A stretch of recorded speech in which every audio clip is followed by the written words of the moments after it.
You say you served in Afghanistan, especially in such a unit as yours, engaged in sabotage activities. I said, what did you do there? What happened there in general?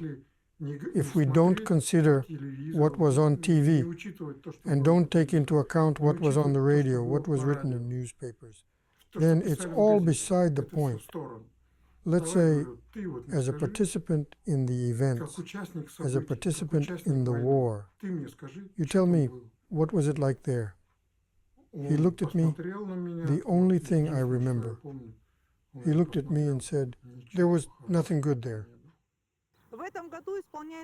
This year marks exactly 35 years since the Soviet Union withdrew its troops from Afghanistan.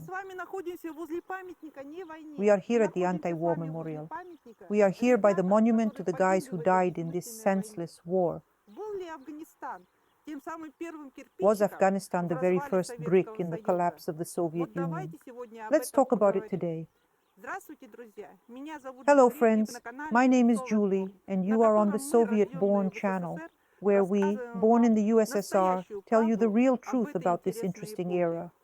When 1979 came, it was about the troops in Afghanistan with the Soviet Union. Did you feel anything about it? Did people in general feel anything about it?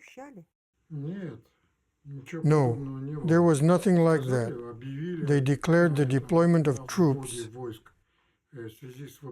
in connection with the fulfillment of an international duty, since the Afghan government appealed. That I remember. To really feel the seriousness of the situation like that, there was nothing. Well, they deployed troops and deployed them. 1979 was supposedly the peak of the Soviet Union. How do you remember that year? Well, I was in school then. I was already transitioning from a boy to a young man.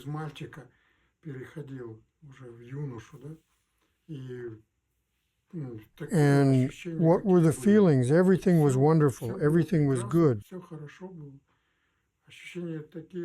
The feeling was that society itself had started some wealth savings. Everyone was satisfied. Everyone lived more or less the same. No one was falling behind. No one was pulling ahead. There was nothing bad, only everything ahead. Everyone lived in anticipation that things would get better. As the communists always said, today is better than yesterday, and tomorrow will be better than today. And so we lived with such calm, serene, and happy feelings. Well, the first echoes of the war, the responsibility for the troops being deployed, began to be felt when the country was awarded the Olympics in 1980. Everyone was on such a rise, patriotism, all that, propaganda again, that we are good, we are the best and all that. On this wave, suddenly such unexpected news that all Western countries, including the United States, decided to boycott the Olympics because of the occupation of Afghanistan, because of the occupation. Well, what occupation is this? I didn't even understand this meaning, because the television and radio were all talking about how it was friendly assistance and all. It seemed like we were doing good deeds here, but in reality, everything was different. Everything was different. The Soviet Union itself, the country hosting the Olympics, can you imagine what a boost it was, right? It's like the whole world would come together. The first such significant event of a sporting nature and political outing. It's the acceptance of such a large number of athletes, a whole Olympic champion, and so on. Such beauty. Well, that's how it seemed. But in reality, it turns out no one was planning to come. Especially as far as I remember, in the Soviet Union, then we had a cult of sports. Yes, of course, here in the Soviet Union, this cult of sports was developing. Everyone should be an athlete. It didn't matter what sport. Absolutely not. Yes, I personally also practiced wrestling. And for me as an athlete, it would have been amazing to see such great athletes at the Moscow Olympics, especially wrestlers.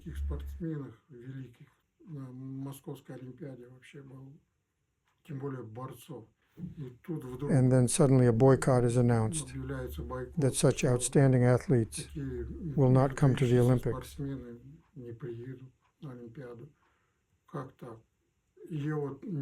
Somehow, I don't know, it affected everyone differently. Suppose I started to think, why are the actions of the Soviet Union so serious? After all, we are presenting ourselves as saviors, as helpers. We are helping the Afghan people. But is there some other truth? And here, of course, the father played a big role. I remember we had an old radio receiver, probably from the 50s or 60s, and he turned it on, listening to the Voice of America. There was such a broadcast. It was broadcasting in Russian, and it was the BBC, I think, Russian service. Something like that, I remember. And here he listened, and he listened to it all night. He wouldn't sleep until 1 or 2 in the morning. And then he would already come out with it. Well, when the next day or the day after, we eat with the family. And so he says, there are such consequences. It's not very good there. Not everything is good. Occupation. What is all this? That's where I first heard these words from him. Prison of nations. The Soviet Union is a prison of nations. And he took this phrase, prison of nations, from the Voice of America. I remember that exactly. That's when I started to think, well, we did indeed have such a negative impact on the whole world. How it makes you think about it. Then propaganda kicked in very strongly. I don't know who was the teacher or founder of Soviet propaganda, but propaganda played a very big role. This affected me specifically, exactly for me. In the army, when you sit, you watch the TV show, I Serviced the Soviet Union. Well, as I already said about it, on TV. And you listen to all this, combat reports, how our guys are fighting there. There are wounded, there are decorated. This propaganda processed us in such a way that we were in training. And training is the period when you are still nobody. You're just being trained as a cadet. It's about weapons handling, maintaining clean weapons, adhering to the organizational schedules of a simple soldier's day. And suddenly it works like that. I don't know how it happened, but it happened that a call went out among our guys. Let's write a letter or petition about how we, so-and-so, express our desire to fulfill our international duty in Afghanistan. And you know, we were all infected by it. We all signed up for it. There were a lot of us there. And this list, yes, it was taken to the regiment commander, the senior officer, the regiment commander. And later I find out that indeed, I can say, yes, thank you. There were such officers back then. He just took and tore up this petition. Just took and tore it up. Good for him. We were just young, yes, like fools, as if participating in combat. And this is war, real war. We thought we were carrying out a good mission. These are all the consequences of propaganda, how it worked, how it acted.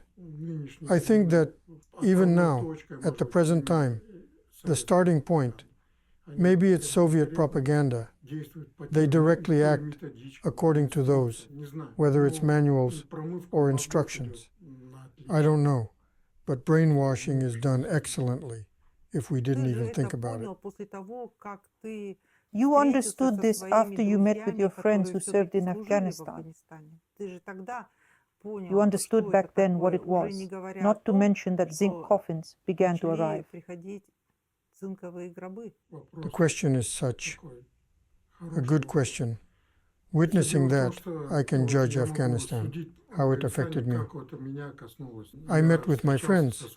We were all quite serious athletes, and many of us were called up, and I was even called up myself.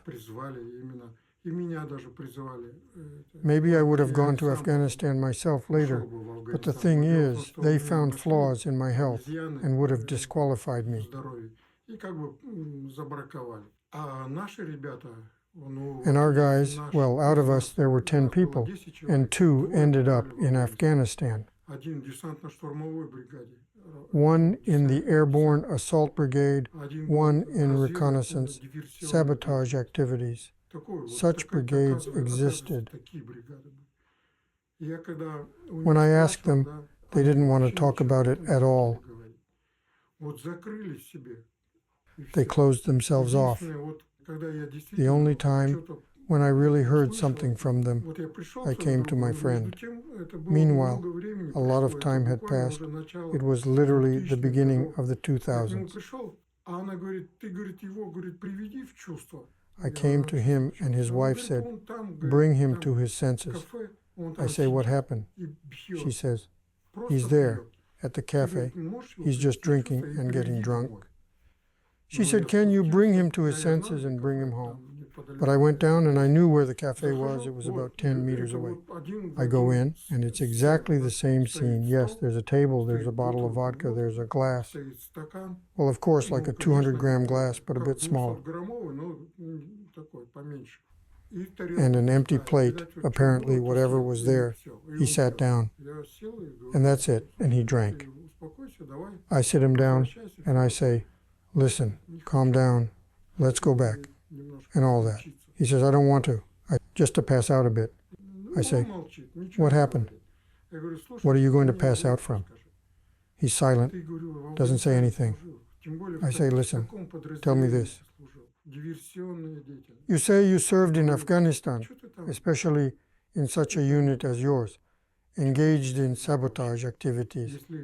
I said, "What did you do there? What happened there in general?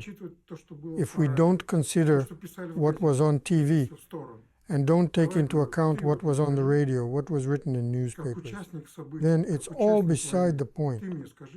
Let's say, as a participant in the events, as a participant in the war, you tell me, what was it like there?" He looked at me. The only thing I remember, he looked at me and said, "There was nothing good there. Women, children, I speak. Did you kill peaceful citizens?" He looked straight at me, hanging his head, and just like that. And then he lifts his eyes, looks me in the eyes, and says, "Never ask me about it again." That's how to feel about that war, the Afghan war. When you hear such words, they don't tell you anything specific. Well, they say, like indirect echoes of events. That's what concerns my friend, the one I did sports with. Yes, he's my friend from childhood. We met in the wrestling section. And that's it, we trained. And he was a very good wrestler, very good indeed. Although he was small, he weighed 47 or 50 kilograms. Well, like that, then he got a bit older, and it became 62 kilograms. Anyway, he wrestled well, and then he was drafted. And for him, by the way, it wasn't just by chance. Everything played a role here. Firstly, he was an athlete. Secondly, he was endurance, very endurance. And most importantly, he had a look. He had such a beard, so obvious, and his mustache, just like that. He was all like that, like, the Mujahideen, yes, like the Pashtuns. He reminded me of them, although he was Ukrainian. not so dark, he was tan. And he was drafted to Afghanistan, a diversion group. What diversions? I imagine what they were doing there. The only time he told me how he threw a grenade into some house, I guess. He didn't even know where he was throwing. When he opened the door, there were only women and children inside. That's it. That's it. What will he be like after all that happened? So he was like that his whole life. The first, any event, I don't know, like New Year's, yes. So he left life. That's exactly it. Since the 2000s when there were, well, I only remember that he, well, works, everything's fine, everything's fine. But as soon as there is some little reason to celebrate a New Year's, for example, and he left life, when he started celebrating New Year's on December 31st, they drank with his friends, and that's it. He woke up, he was already in May. In May. There he, I think, another week passed. Apparently, he was suffering, or he was sick, or what was wrong with him. And in the end, he took a shower and died. It's just a traumatic syndrome. Everything he did during his year of service, during the year, during two, however long he was there, everything he had to go through, it's all post-traumatic syndrome. That's drinking. Apparently he was trying to drown it. That's it. It's nothing but post-traumatic syndrome. And how many were there? There were a lot of them.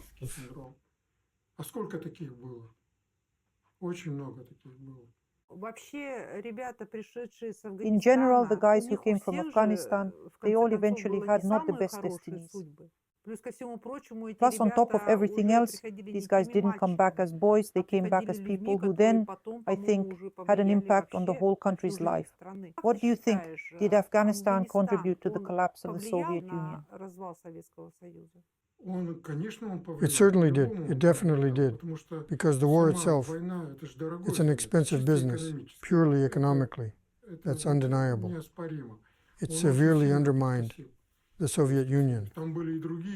There were other factors that played a role, but Afghanistan also played a role. These Shiravi movements began. These clubs, it seemed like it might be safe, everything was fine. But still, these were people united by the consequences of what happened, what they had to go through.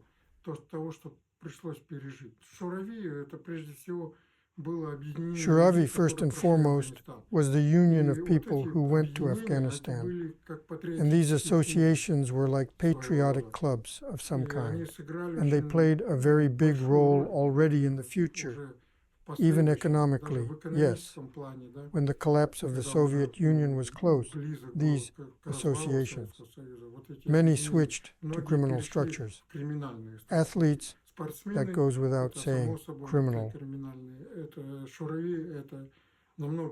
Shuravi, that's much more dangerous than those criminals who were convicts, prisoners.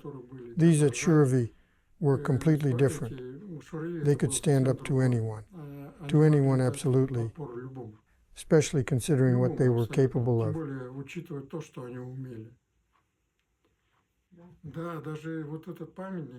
Yes, even this monument we filmed today, one could say Shuravi were the initiators of erecting this monument. And much of what happened, they paid very close attention to even those monuments that specifically related to the Second World War. And also, by the way, concerning the Second World War, those whom I talked to, the ones I encountered on my path, all were veterans. They hardly ever said anything. I had an uncle. I begged him so much to tell me something. He never said anything at all. Only 2 moments he had when he allowed himself. And then when he was drunk, he talked about how they were crossing, I think, across the Elbe or the Vistula. I don't know now, I can't say for sure to what extent you can imagine. Even now, in today's conditions, I can understand how negligent the attitude towards a person was, even back then, during the Second World War. Imagine, he talks about how he crossed that river, and he walked not on the bottom, but on the bodies of our guys. He walked on bodies. The bottom was lined, or how to describe this horror. Imagine you walk on the bodies of your own comrades. How many people were put there? It didn't matter at all how many people would die. The main thing is to seize, to cross, in honor of November 7th, Stalin's birthday, or Shukov's, no matter what, new holiday. Yes, and you just take this task and execute it, even if you have to lay down 100 people, even 1,000. The fact itself, how you can walk not on the bottom, but on the bodies of your friends.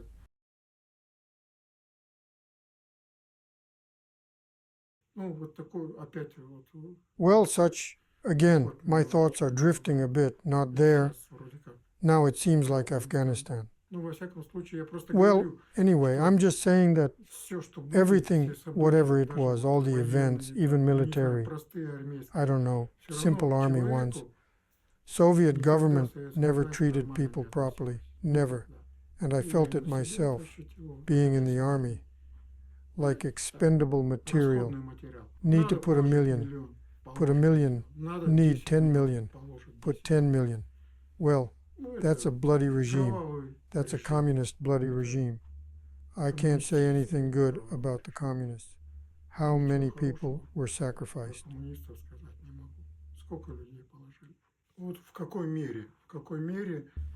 To what extent? To what extent was the Afghan War one of those bricks that destroyed the Soviet Union? I think, well, the first economic reason, I've already talked about it. The second reason, different people came. Completely different people came. Many were offended, many were aggressive. Some, in their aggressiveness, like in the case of my friend, yes, post-traumatic syndrome. But there is another point. How much weapons came? How much weapons came? And it came, I directly, how to say, talked to the person who encountered this.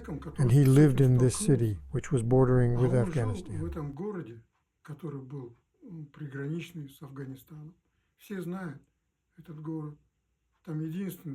Everyone knows this city.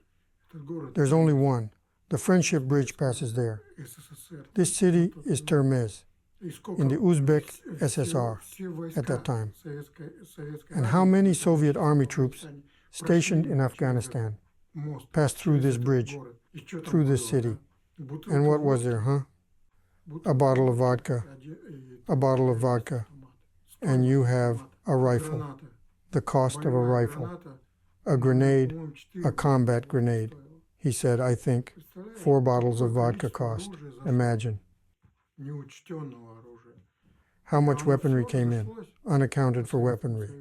And it all spread throughout the Soviet Union, and all these wars were provoked. This was within the territory of the former Soviet Union. Take Georgia there, and Azerbaijan, and Tajikistan. What was happening there? Moldova as well. And how much weaponry came? There was also replenishment from the other side. Maybe those troops, those destroyed, were laying down arms. But anyway, there was a lot of weaponry among the population. And my friend even told me such a funny story. He himself worked as a cook, and he had a cleaning lady. She did the cleaning, and the head chef had some issues with this cleaning lady. He constantly made remarks to her, and a lot, sometimes even, well, unfounded ones. And then one day she just came to work. And that's it, she came to work, started her duties. And on the stove, where he cooks, she put her purse. And in the purse was a hand grenade. And that's it. And the director or the head chef had no more complaints at all. He immediately understood why the grenade was present here. She just, as if, warned him, let's stop. Such a as if case. It turns out production relationships can be resolved even in such a manner. Such a manifestation it was. And what he said, well, my friend said, earlier there used to be theft. They used to hide everything at home, everything like that. But after the withdrawal of the Soviet troops, after the withdrawal of the Soviets, there was surrender of weapons and everything. And he says, theft practically ceased to exist in Termez, precisely there at the border. And theft, as if it didn't exist at all. Because, as he explained, he says, because anyone who wants to enter your house will know for sure that there is a weapon in this house. And no one allowed themselves theft or anything similar. It was monitored, but when there's such a quantity of weapons around, you won't be able to monitor it anyway. And a lot of weapons. And it settled and it disappeared. Where did it go? It all emerged in the turbulent 90s. All these. When the collapse of the Soviet Union began, when its own role in the collapse of the Soviet Union and in general criminal structures, or semi-criminal ones, played those very same Shuravi, about whom I spoke a little earlier. They also played their role. They were armed to the teeth. Where did they get the weapons? They had weapons. Not everyone, but it was there. Do you remember how abruptly all the Shuravi clubs closed down? They were everywhere, and then they were closed down for different reasons. There was still the Soviet Union. And after the withdrawal of troops from Afghanistan, there were no more Shuravi clubs. And gradually they were apparently banned. We don't know, but it was probably so. Yes, it was all so closed, it was unclear when they were withdrawing troops. And that's what I found out later when I met a friend. Then we became friends, and he told me that it all happened through the city of Termez, Uzbek SSR. And I didn't know about it. I hadn't heard about it anywhere on TV or on the radio. Nobody heard about it, but I totally agree with you that those guys who came back from Afghanistan were the very first people who began to put an end to the existence of the Soviet Union.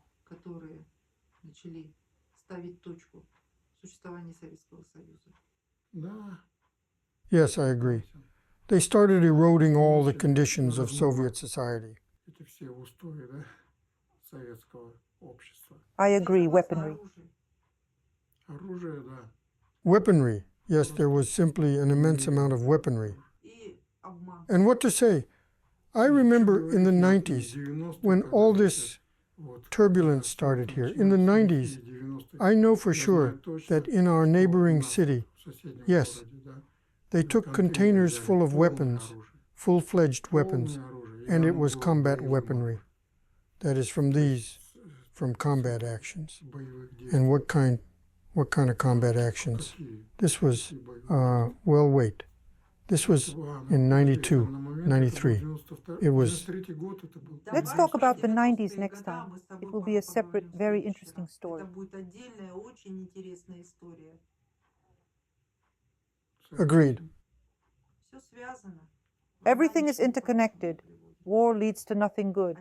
The first simple people suffer from it, and nothing is changing now. Nothing has changed, yes. Agreed. Now I'm just watching what's happening. Well, just like echoes of the Second World War. Sort of. Exactly the same. Are you talking about the war in Ukraine? About the war in Ukraine? Yes. It's just the same thing. Yes, disregard for one's own soldiers. Absolutely. Yes, 100,000 died. Let's add another 100,000. Many people. Many. Just lay them all down.